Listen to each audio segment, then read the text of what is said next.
couple more minutes coming in, so I'll just wait for them. I just want to do a check to make sure that you can hear me all right. Okay. And then also for everyone that's practicing online, rather at home or wherever you are, if you, for any reason, can't hear me, please write in the chat so I can just make sure to have the volume adjusted.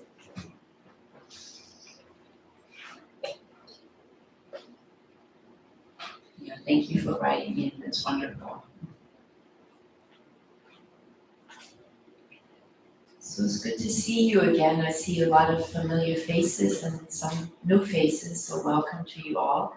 This beautiful evening at the Dharma Temple. And why don't we just start by sitting together silently for a couple of minutes, just to give ourselves a chance to really fully arrive. And I'll ring the bell 3 times and just settle into your meditation posture.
We'll have an opportunity for much longer meditation after the talk, so stay tuned for that.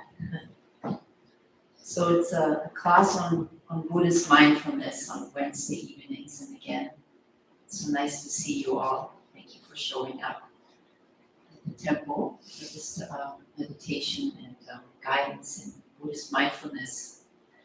And if you check the description of the class at all online, it says something about a combination of Buddhist mindfulness with the heart practices of Buddhism, which are loving kindness, which we've already covered. And tonight we're going to talk about a practice around compassion. And the reason that that's very important to build in along with just being mindful of what's present moment to moment is I think I've spoken about the 2 wings of a bird that's often used as a metaphor for mindfulness practice. And so the one wing being of just simply being present to what is here right now in our inner world and our outer world. And then the second aspect is equally important, and that is to bring a loving attention to what is present.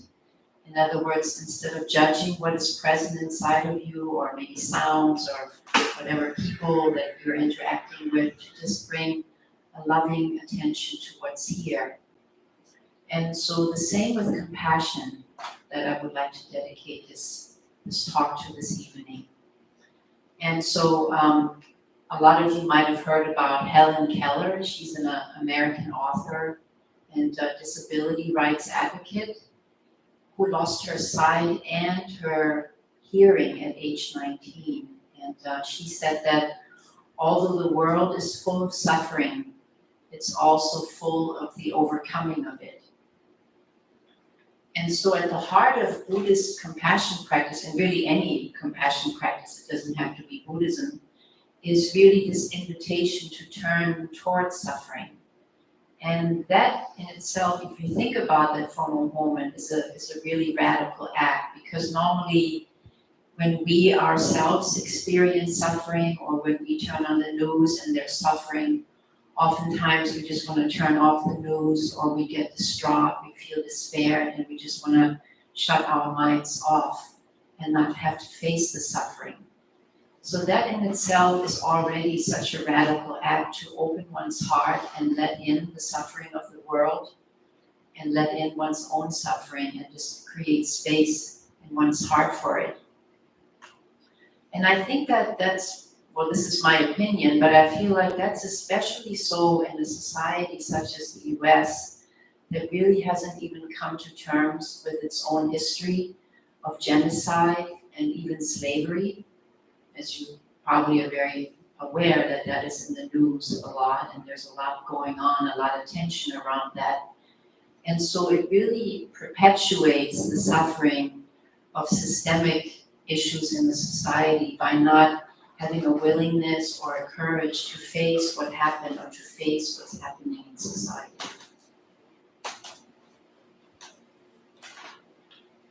And it's also important to understand that suffering, as much as happiness, is part of our human experience. And that really the path to transform suffering, both individual suffering and systemic suffering, is really important to face both of that. And I love this saying that comes from the Taoist tradition, where they talk about the 10,000 joys and the 10,000 sorrows in life, and how they exist in equal measures in all of our lives. And it might not always feel in your life, looking at you all now, individually, it might not feel in this moment that there's an equal measure of joy and sorrow. It might feel a lot more like, well, no, actually my life really feels like a lot of suffering right now. I don't really connect with the joy. But just to know that there couldn't really be any joy without sorrow, and any sorrow without joy, that they're really woven into this human experience. So if we have these four, if we have 2 legs and 2 hands and 2 arms in this human reincarnation, we will experience both. Maybe not in equal balance all the time, but they're part of our human experience. And the same is certainly true for illness, aging, and death, that I've already spoken about in previous classes, that we all in this human body will go, or are going all the time through aging. We might be sick sometimes, or more often, and our life all ends in death. And to me, that doesn't have to be something bleak, but it can actually really, to me at least, bring in an arousal in myself to really live my life fully, to know at the end of life there's death. And really in many moments, one moment at a time, something begins, something stays for a while, and something ends. So again, all of that is part of this human experience, that we all experience moments of joy and happiness, and also pain, loneliness, grief, and fear. I'm sure all of you in here are just as much familiar with those emotions as I am. And we've all had moments of peace where we felt at ease, and moments of despair. We've We've all felt disappointed, angry at times, and suffered loss. And so Buddha taught that all forms of suffering merit compassion, that the most important response to suffering in the world is always first and foremost compassion, this turning towards the suffering. And even if it makes us uncomfortable and feels unfamiliar to us. So like I said, it's really a radical act to open to the suffering in oneself and to the suffering in the world. And I'm really thinking about that today in particular because my partner and I have been going through quite a ride for the last 4 years. And they basically decided 4 years ago to file a lawsuit against a doctor that really committed pretty severe medical malpractice and even medical battery that led to their hearing loss, complete hearing loss in 1 year. And part of my Buddhist practice became, and really still is that this trial has been postponed now for like 2.5 years. Every time there's a trial scheduled, it gets rescheduled, and basically just to wear her down and not continue with a lawsuit. But I noticed in the early days and even today again that my first response was not so much for compassion for them, but rather for me feeling, oh, I can't believe this is happening. Now we're gonna have to wait another 6 months for the trial to maybe take place. And I was just focusing on me, mine, and myself and feeling sorry for myself. And that's not to say that it's not important to feel compassion to oneself, but it really has become my practice to remember, no, the primary person suffering in this is my partner, and how to keep opening my heart to the situation and just go with the flow. And I notice in that how that's difficult sometimes that I want to have the focus be on my own suffering, and I can't bear to face the suffering of another being as easily sometimes.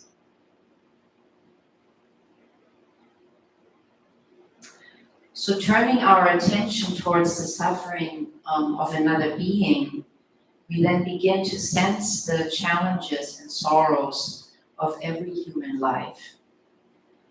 And there's a beautiful Buddhist monk who lived in the 8th century. He was a philosopher as well, a poet and a scholar. And a whole book was written about him and his bodhisattva path by probably a lot of you have heard of Pema Chodron. She's a Western American nun actually that wrote a whole book on Shantideva and his Buddhist path, this path of the bodhisattva ideal of helping all sentient beings to end their suffering. And so Shantideva, who dedicated his whole life to other people's suffering and ending other people's suffering, he said in his lifetime that just as I would unhesitantly reach out to touch and heal the wound in my leg as part of this body, why would I not reach to touch and heal the wound in another as part of this body?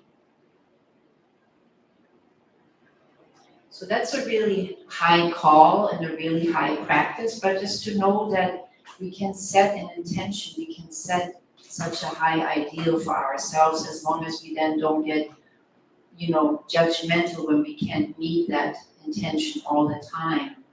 But basically what Shantideva did with this, he challenged us to shift from a me, mine, and myself mentality towards an us mentality, and to experience ourselves not as separate from all beings, but rather as being part of the community as a whole.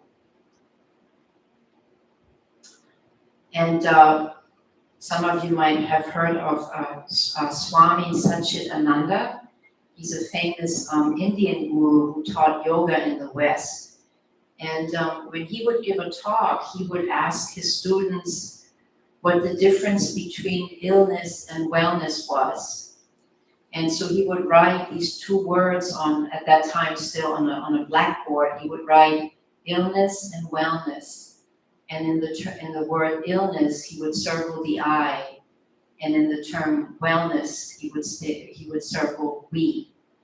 So that's a pretty poignant illustration, just how much just thinking about me, mine, and myself, thinking that I can make it all by myself, I can survive by myself in this world, can create a lot of unwellness and illness, and how having a we mentality and knowing that we're all in this together can really lead to a greater wellness of the whole community.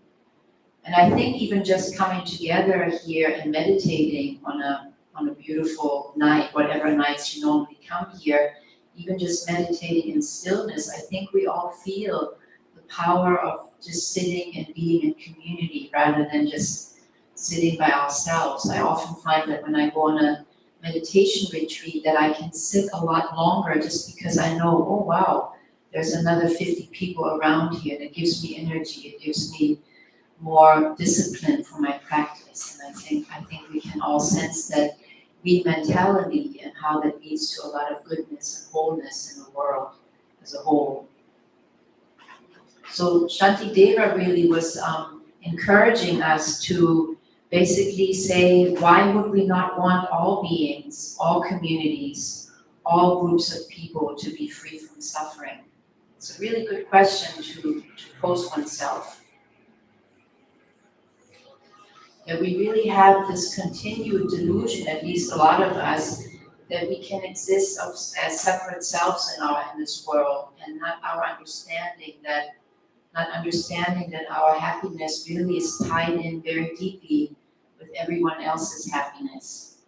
And I don't think we really need to think about that so much, but rather just to acknowledge that just even the climate crisis, that systemic racism, those larger issues can really, it takes all of us to solve them, basically. It's not just one individual that they can solve, by which that can be solved, but it really takes all of us as communities to come together in those ways.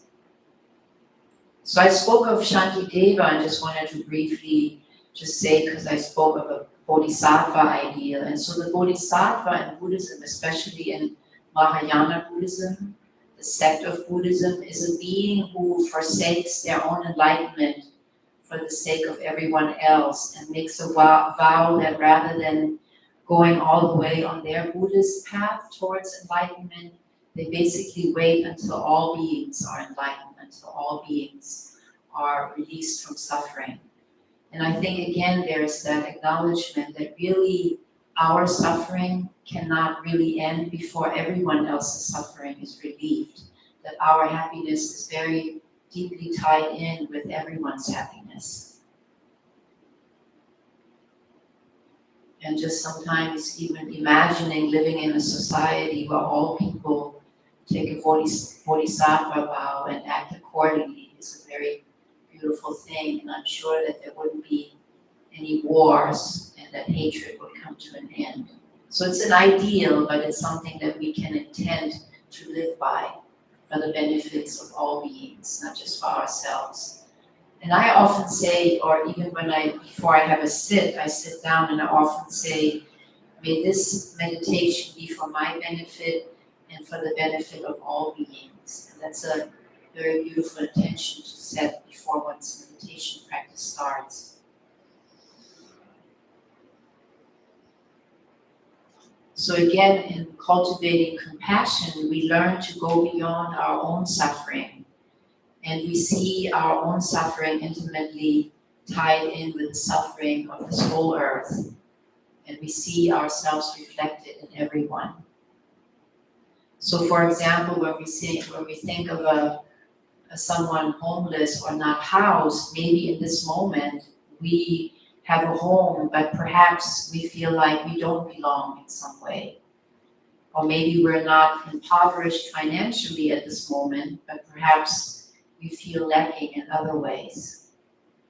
And maybe we're not a political leader that we despise in some way, but perhaps we too have viewed other people as other, and sense them as less worthy in our hearts. So there's that closing of our hearts and feeling an I mentality versus a we, where all we's can be included in our hearts, where our hearts can be kept open towards all beings. And the same applies if you have pets. You may love your cats and dogs, but perhaps some of us overlook the suffering of other animals for the sake of a juicy steak or a pork chop or a delicious fish taco. And can we see ourselves in the eyes of the suffering animal? And I'm not here to propagate vegetarianism, but I just want to point out the suffering of the world is so much larger than we might have it on our radar. And I know that the nuns at the temple that I practiced with, where I was introduced to eating mostly vegetarian food, always said, you can begin by just eating vegetarian one day a week, and that's already such a great contribution to creating less suffering in the world when you think about all those animals that are kept in cages basically for our greed, for us to experience certain foods. So there's this understanding that we can develop that all beings suffer and want to be free of suffering, and it's central to compassion practice in Buddhism. And I want to say also that not all Buddhist branches follow a vegetarian path, so please do not feel like by coming here you have to commit to a vegetarian diet. It's just, I wanted to link it into suffering just to expand our horizon about everyone that's suffering on this earth. So compassion has two interdependent elements. And one is this profound empathy, almost like a quivering, a trembling of the heart in the face of pain and suffering. So that could be our own suffering, but really when we talk about compassion practice in the world, it's this quivering of the heart that we may experience when we see another person or another community suffering in this world. And then the second aspect of compassion is how we translate this empathy into thoughts, speech, and actions. In a very simple way that one might begin to include compassion in one's meditation practice is this very standard phrase that's used in Buddhism to invoke a compassion practice, which is simply, may I and all beings be free from harm and the intention to harm. And certainly this temple is a very beautiful expression of not sitting here on the cushion and attending to our own suffering, but also really taking steps to alleviating the suffering in the world. You might have seen that there's activities here at the temple that are offered that provide services towards other communities, towards people who are unhoused, and that's a very beautiful thing, to really expand one's compassion practice from one's own meditation and take it out into the world. And we can begin by saying these phrases, and then how we act in the world is also ultimately really important as part of the Buddhist practice. So it's one thing, for example, to have a beautiful sign in your front yard that I often see walking around here in University Heights that says all sizes, all colors, all cultures, all sexes, all beliefs, religions, ages, all people are welcome. And then how do you feel though when more people who don't look like you or act like you or have the same skin color and have your same values move into your neighborhood? What if you find a homeless person sleeping in your front yard?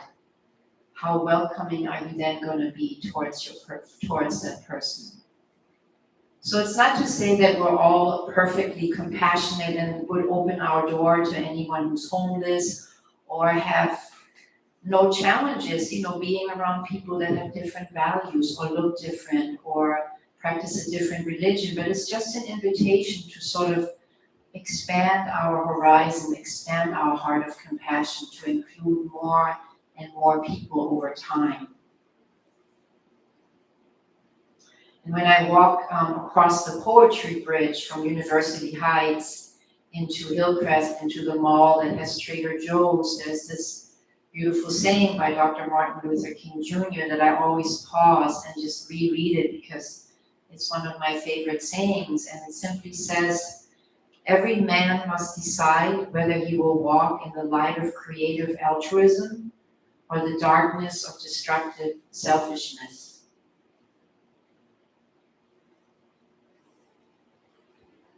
And I wanted to end the talk by just sharing the story that I have heard Jeff Cornfield, one of the most prominent meditation teachers here in the West, tell a lot of times. And it's a story about Maha Ghosananda.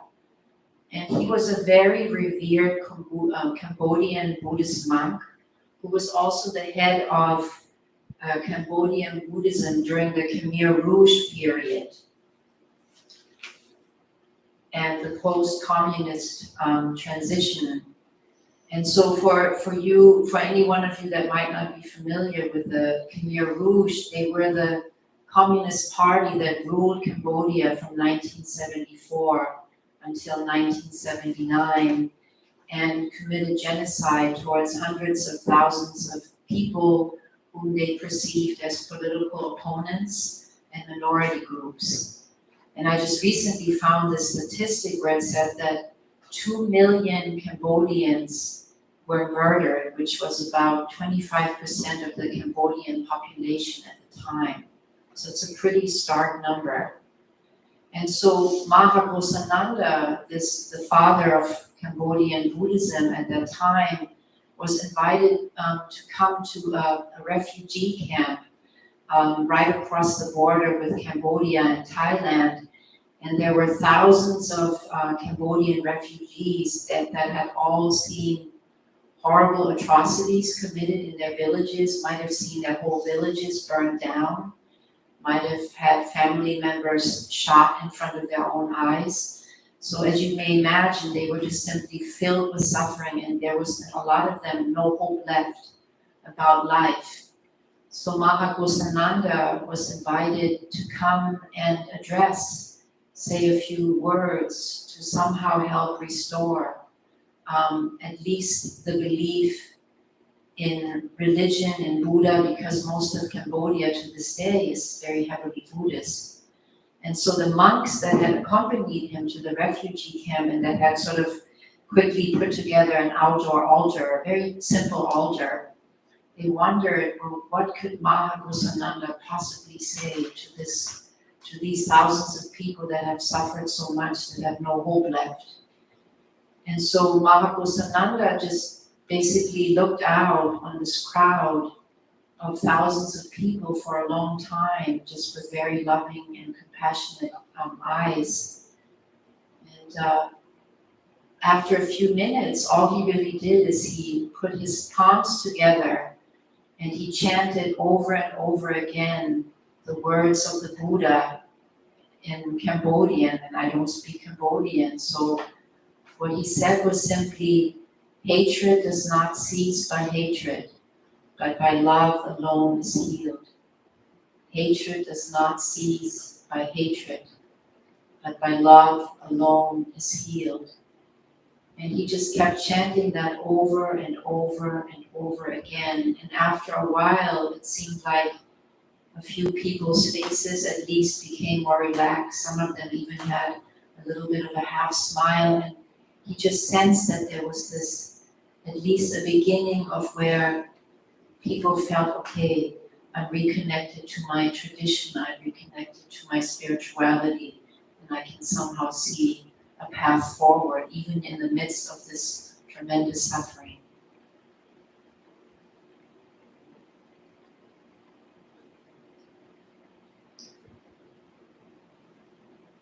So I wanted us to have an opportunity to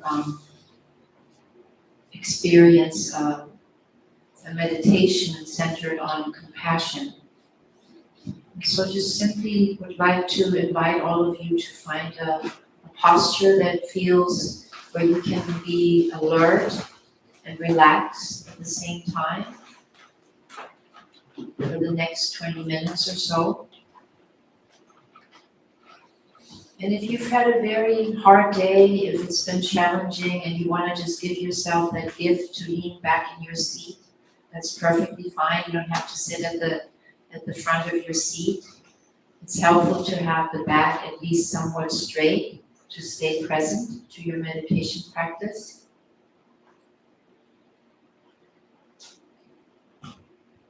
But then all that's really left to do is, if you're comfortable, to close your eyes and to just bring your attention inwards. Bringing your attention from the busy mind down into the body, into the heart. And simply feeling the weight of the body as you're sitting here.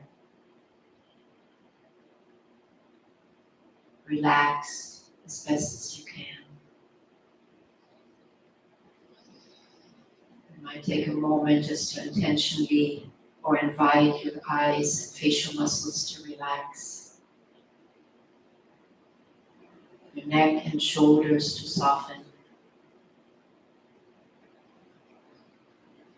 Maybe taking a few deeper breaths in and out of the heart, just to open into a spaciousness at the heart center for this compassion practice.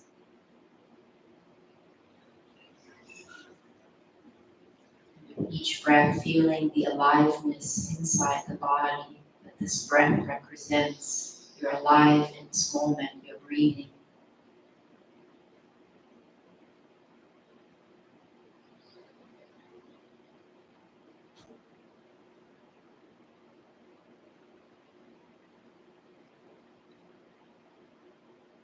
And if you can, allow your attention to rest at the heart center. And here I mean in the center of your chest, at the spiritual heart.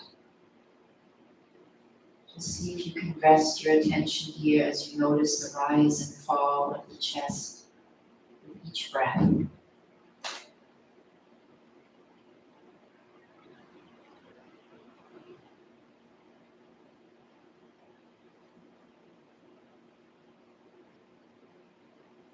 All of us on our journey of life have encountered people who are different from us,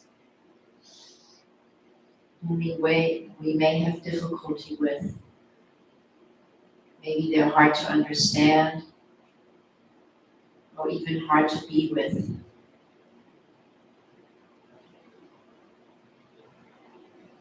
And see if you can select a person in that category, a difficult person.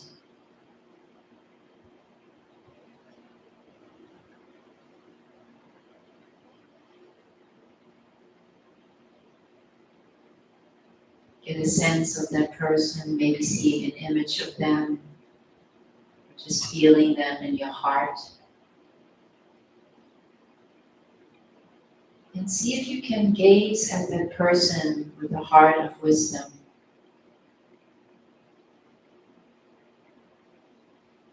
And as you picture them, let yourself reflect. This person is incarnated in a body, going through life, just like me.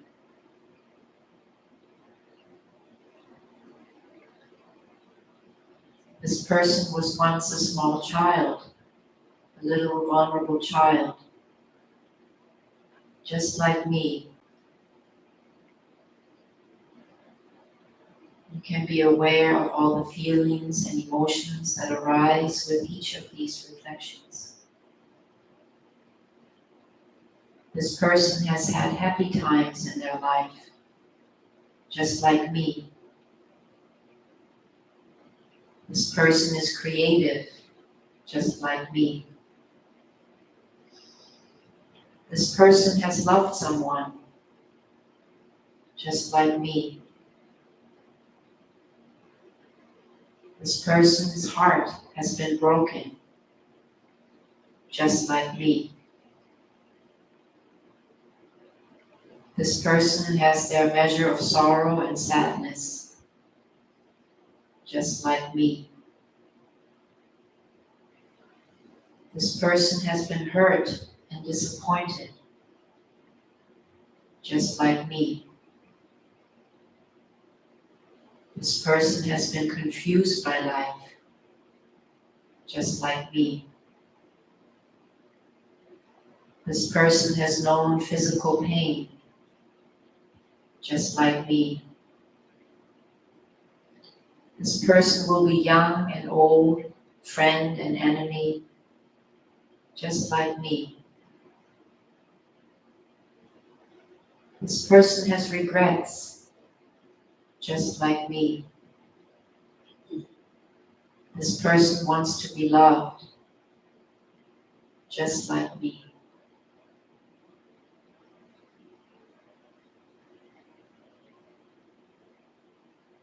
And see if you can look at their image, seeing with a heart of compassion. Behind their eyes is their original spirit, born into each of us. And perhaps you can imagine that person's happiest moments as a child, laughing, playing, joyful times. This child of the spirit is still in them, just like me.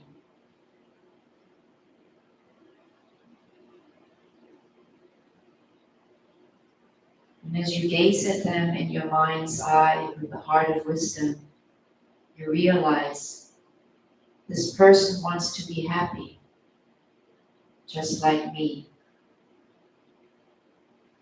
I wish you strength and support and healing in your life, so you can offer your gifts to yourself and the world, just like me. I wish for you blessings and courage, honesty and care, love and compassion, for you are a human being, just like me.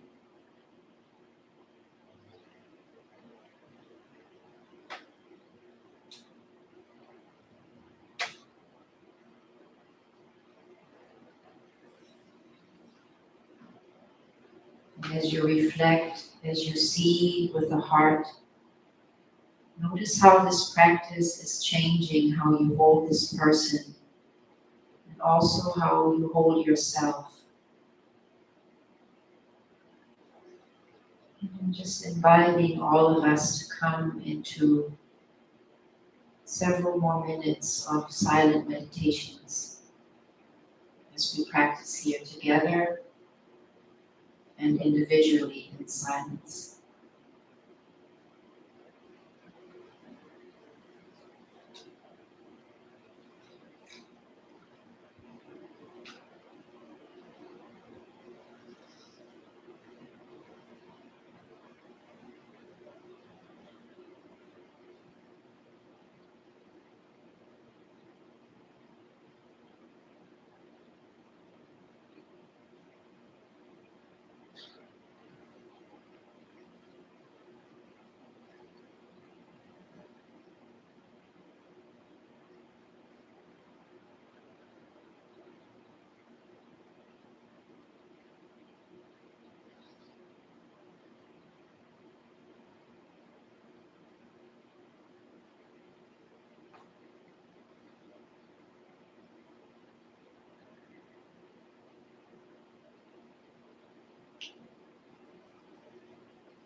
wanted to end the meditation earlier than usual so that we have more time for questions, if there's any.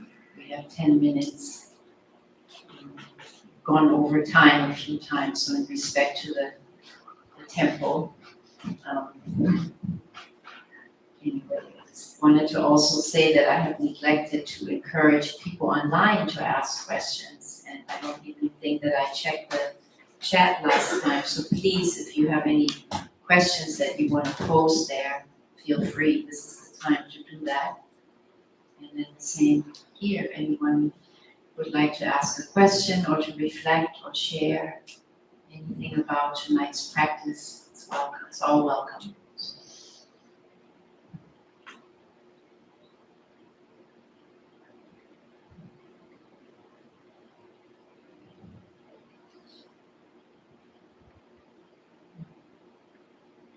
So I have a question about, I was meditating on compassion. I was trying to visualize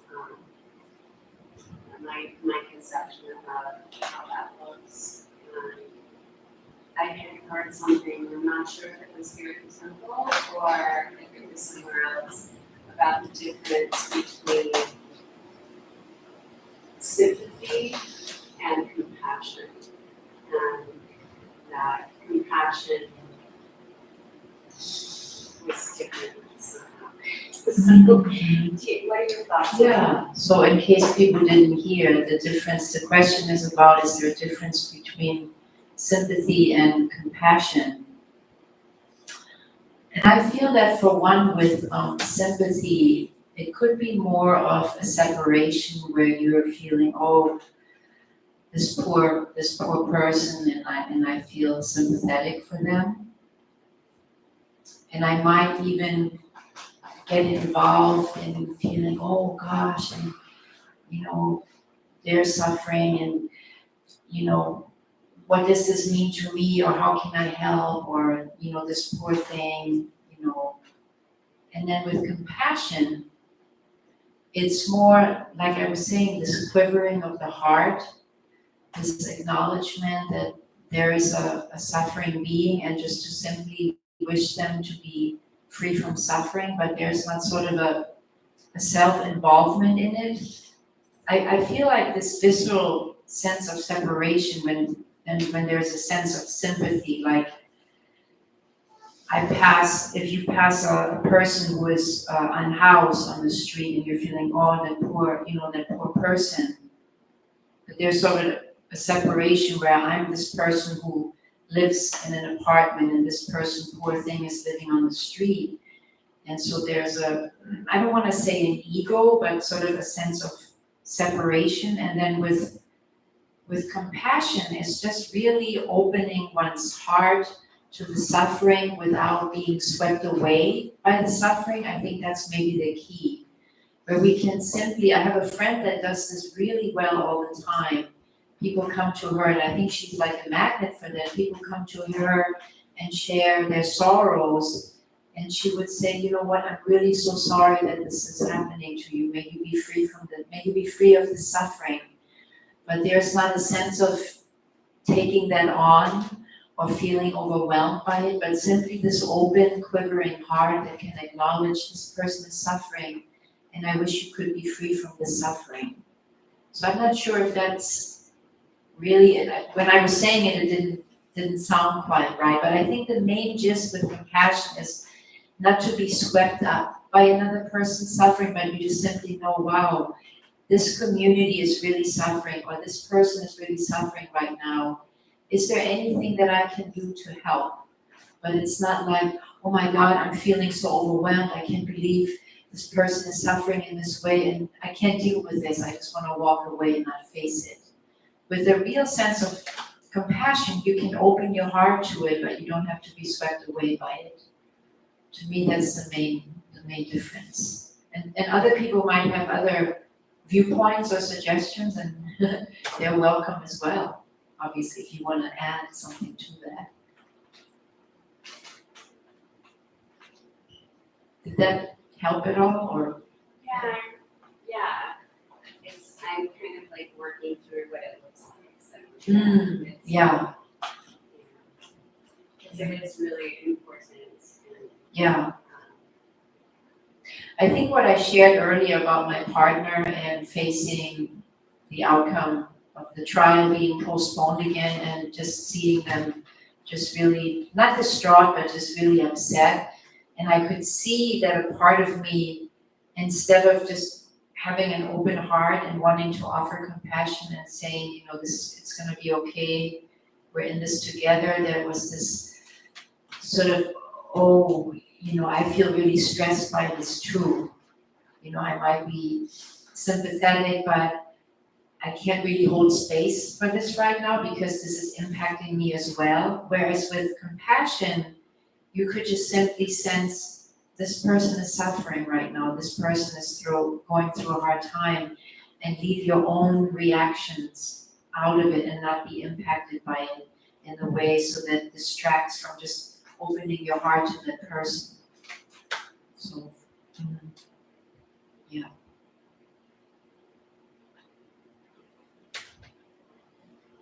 There's actually a question that came in. Okay, let me see if I can read it. Thank you for sharing. Can you tell us about your experience accepting others as they are, as you described in your talk? I think it happens with my partner all the time.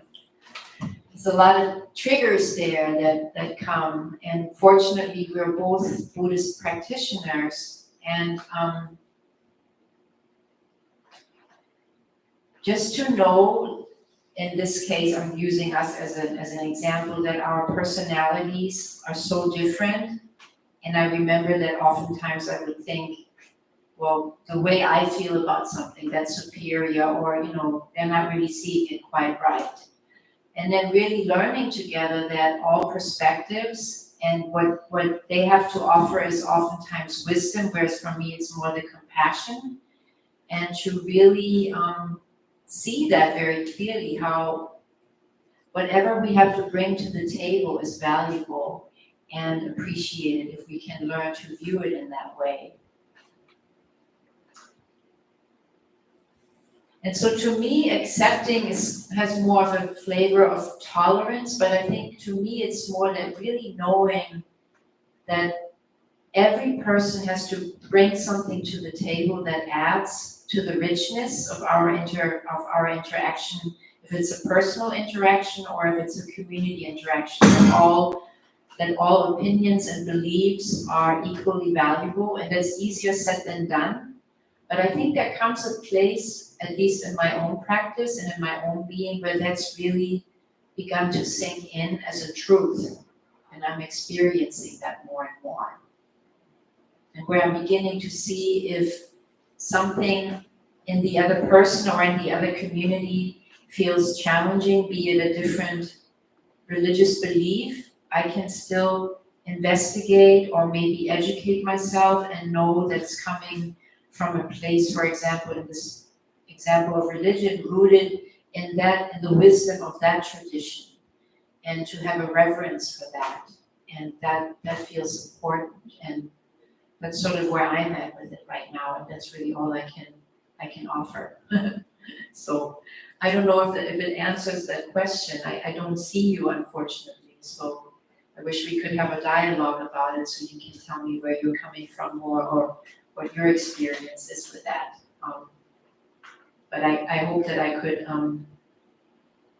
address it somewhat this evening, so thank you for sharing or asking. Yes? When you're talking about turning towards pain, I think I understand kind of the meditation that allows you to disassociate from pain, but using physical pain as an example. Mm-hmm. Focusing and kind of turning into the pain oftentimes has, a way of amplifying it. So It's amplified. Yeah. Okay. So I'm kind of curious, in your experience, what does that mean, like sitting with or kind of focusing on the pain without, how does that, and that can happen emotionally too, right? Like you focus on something that's really driving. So the question is around pain and finding that when one, or when you rather, try to practice with it, it often makes it bigger or amplifies it? Is that like what you mean by amplify, or? Yeah, so like Yeah. there's, say, you know, if I had some pain, if I can kind of go to a place where I can kind of go rise above the pain and it kind of recedes. But if I turn towards the pain, Mm-hmm.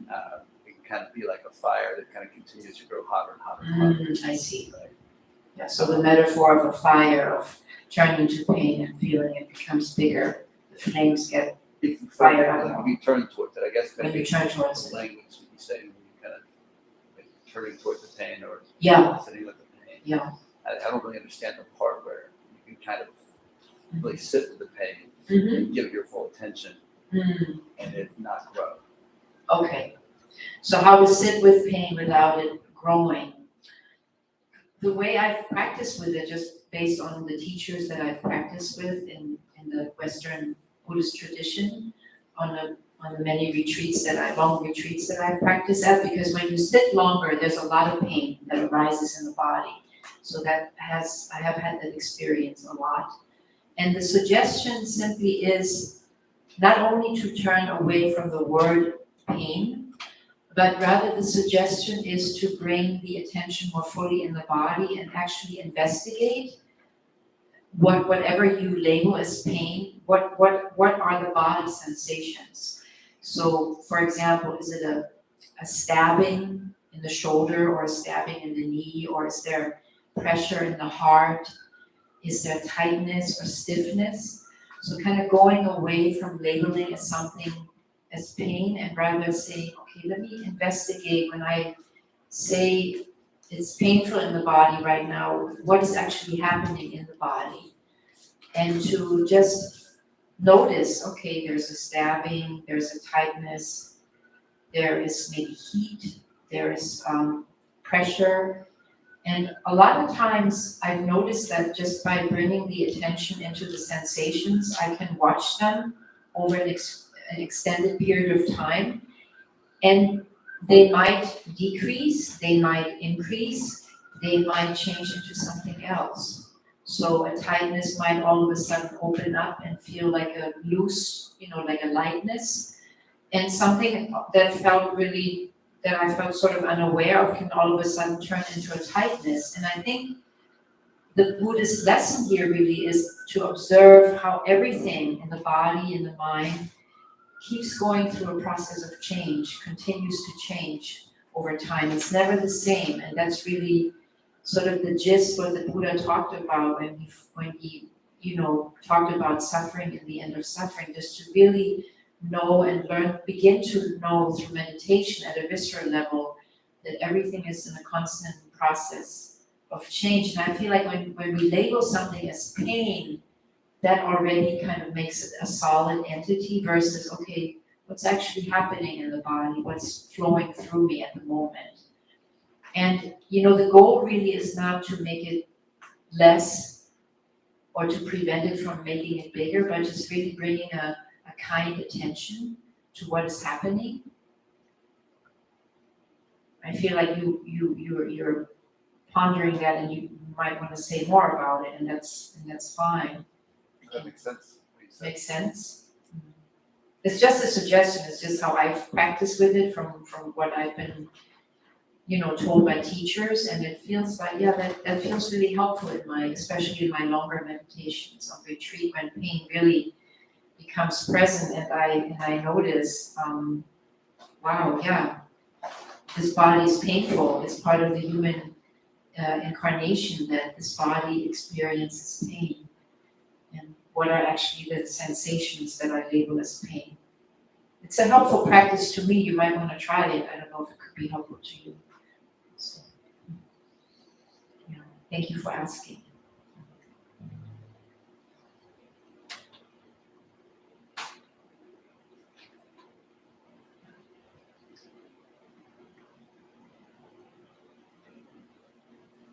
We've gone over time, and anyone, and then yes, and we're supposed to have the announcements at 8, and I'm really sorry that I'm 5 minutes late.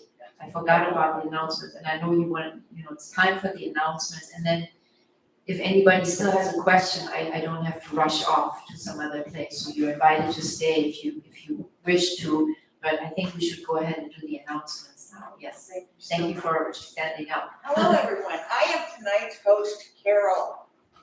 We opened the Dharma Temple 17 years ago to introduce Buddhist practice to those who show up. Those who lead are not nuns, monks, gurus, masters, or teachers, and are not looking for students. They are simply practitioners sharing their interpretation of the practice.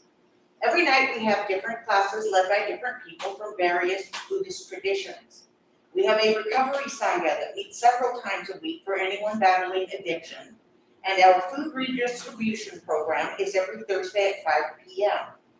We have classes and programs every day, and everything we offer here is always free.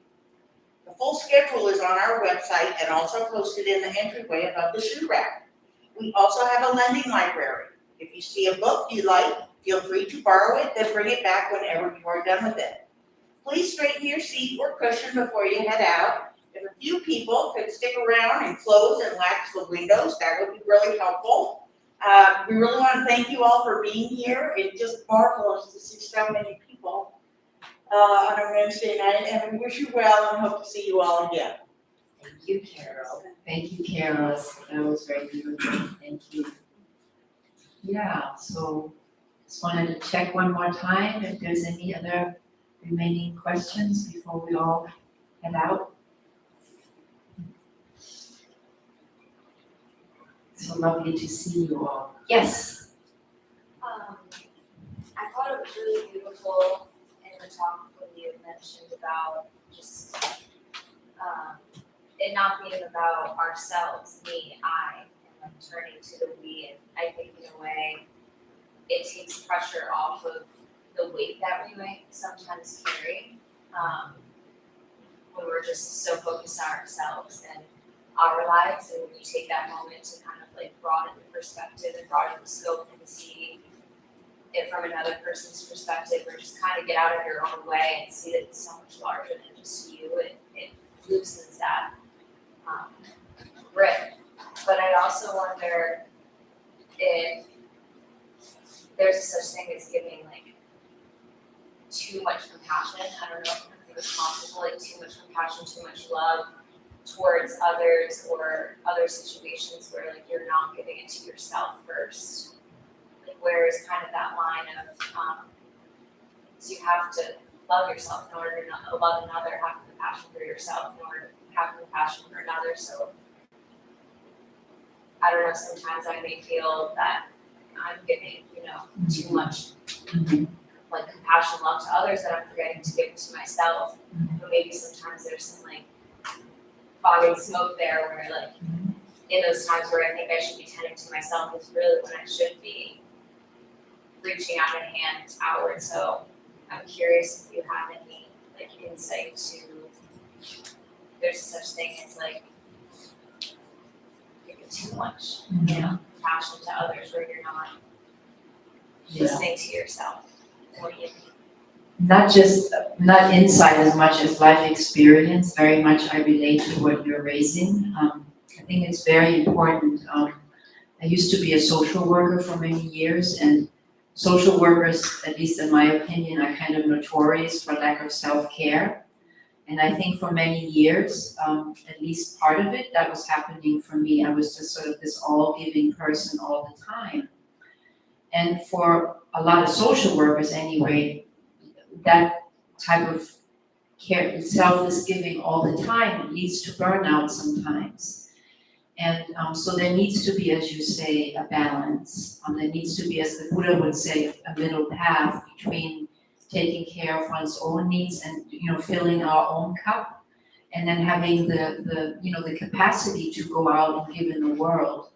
And I think it also depends on maybe what phase in your life you're in right now. For example, for the last several years, I went through a phase where I really needed to fill up that cup again and just really heal a lot of things in myself and take care of myself and not so much serve in the larger community.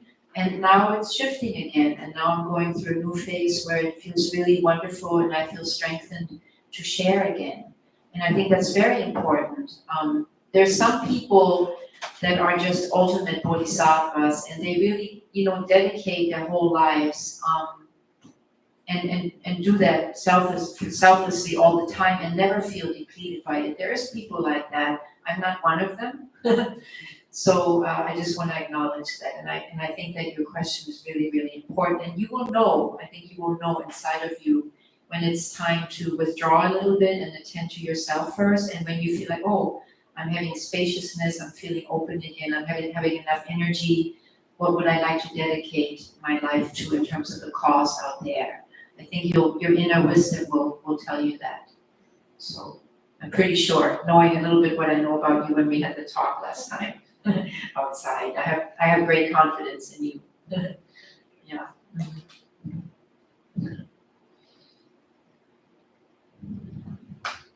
Anybody else? Feel free to leave.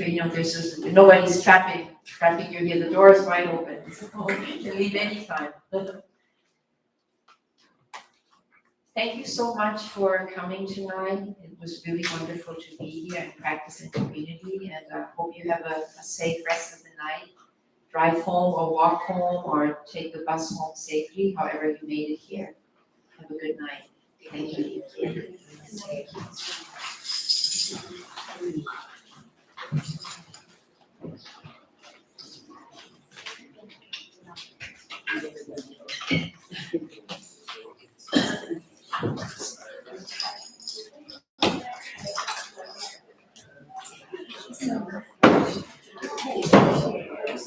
What's your name? I am. I just like you. My good with it. What's your name?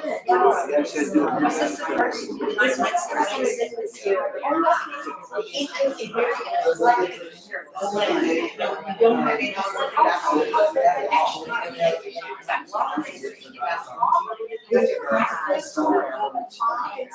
Got it. Because I have friends who practice and to me, it's very like I like the way of things. So I usually have a little library on the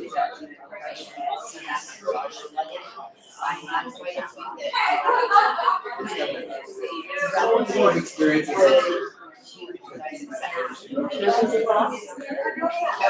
perfect. Let's get together. Carol has to take care.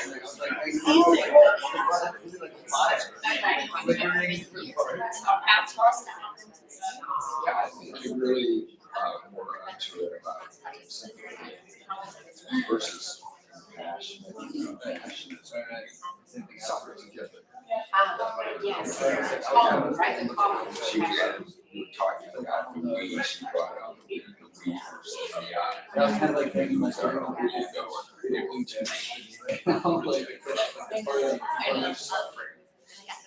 it brings our stuff. I'm sure you could be up here after all the years of loving kindness, that would be.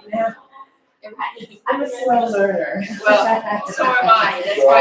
That's why it took me 20 years to make it on stage, so, Take yeah. care, goodness.